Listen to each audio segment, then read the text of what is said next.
Hey guys, welcome back to another video. I haven't done this type of video in a while, so I decided to make another one. In this video, I'm gonna go over how to clutch. This is part 2 from my first video when I did like a whole Valorant guideline kind of video. This is gonna be part 2 of inside the mind of an Immortal 3 and how I clutch these like 1v4 situation, 1v5. So yeah, let's get right into it. Deploying drone. Enemy tag.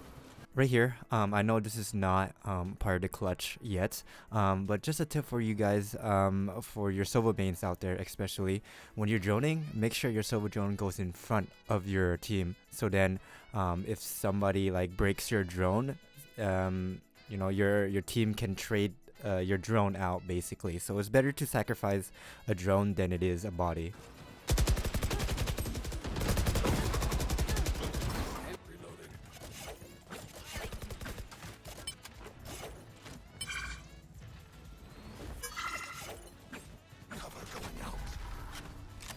Revealing area.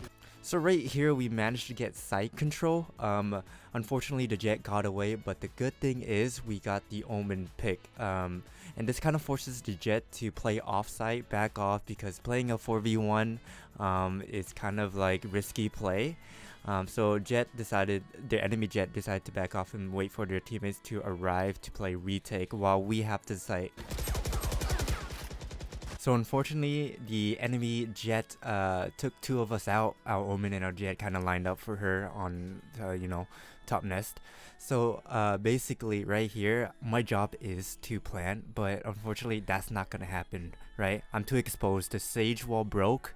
I'll be exposed from my left, my right. My Sage cannot hold me when I plant. It's kind of impossible for her to hold.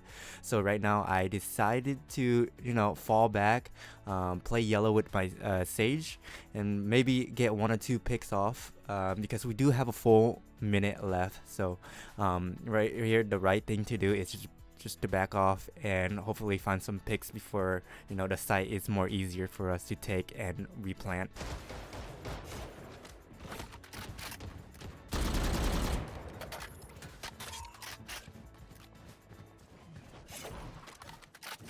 So unfortunately my Sage died, but this is also a good thing for me because this is my first isolated fight. The Jet dashed onto the Sage to get that kill, but unfortunately the Jet kind of overextended when she dashes. So this is my first pick, I have to win it. Last player standing. Take it. Nice, I got the first pick. Now somebody's gonna be overconfident because it's a 3v1 and they're gonna push because they think that there's no way I'm gonna win this 1v3. They're gonna be overconfident. So I'm gonna look for the next person that's trying to trade a Jet out by falling off the B main. Top B main. It's gonna be harder for them to hit me while I get free information. So right here, this Reina is kind of overconfident and she's ready to wide swing me. For me, I'm just patient. I'm waiting for her to wide swing into my crosshair. Patient is a virtue. So, and you notice how my crosshair is not exactly on the angle of behind yellow, right? It's like kind of away from it because I don't have a reaction time of like tens or anything like that. So I place my crosshair placement where I have enough time for her to run into my crosshair and then I just one tap her. Neutralized. Shock dart.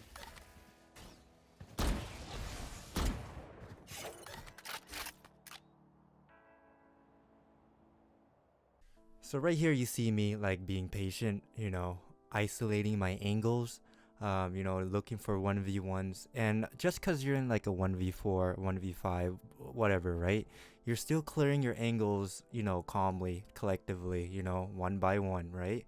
Because, like, even though you are 5v5, you're gonna do the same thing as you are in a 1v5, right? You're still gonna clear the same angles, a lot of people think that you're in a clutch, you gotta look everywhere, you gotta play crazy, you had to like you just stay calm and collected, and you'll get your kills eventually. Because right now I have a whole minute. You know, I have 43 seconds on the clock. So just use that time to find your enemies. You know, pick them off one by one, and you know, win the round. Enemy remaining. 3 gone. Scanning ahead. 30 seconds left. So right here I did something really important that I want everyone to take from, right?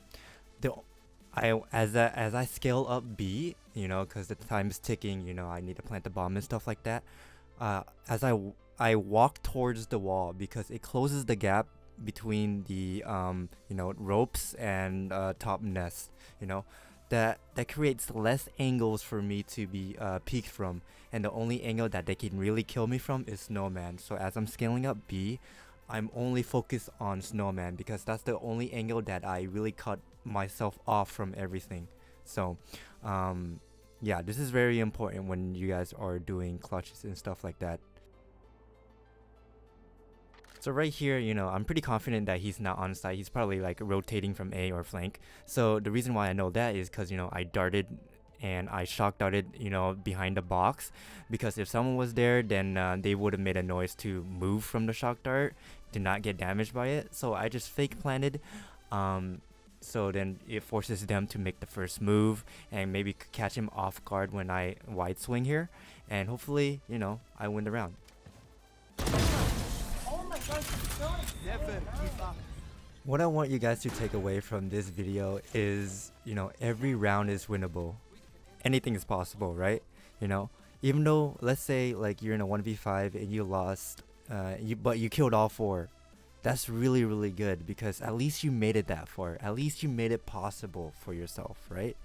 And you know, and hopefully you guys, you know, learn something from this video. Take something from this video. Maybe it's like one new thing that you may learn. Maybe you just know everything and you're just watching this for fun. But yeah, I'm gonna play the clip once more, and you know, again, I'll see you guys next time.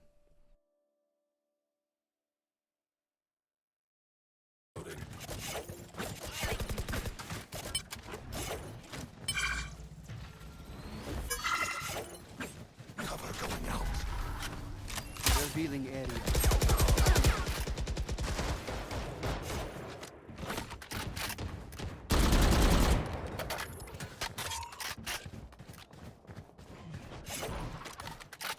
Last player standing.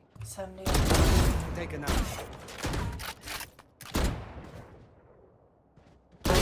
Neutralized. Shock dart.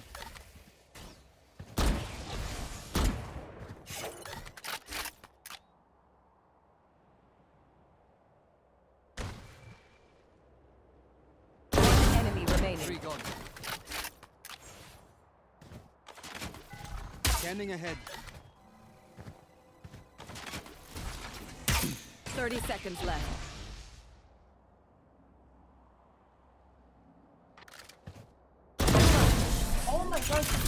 Never give up.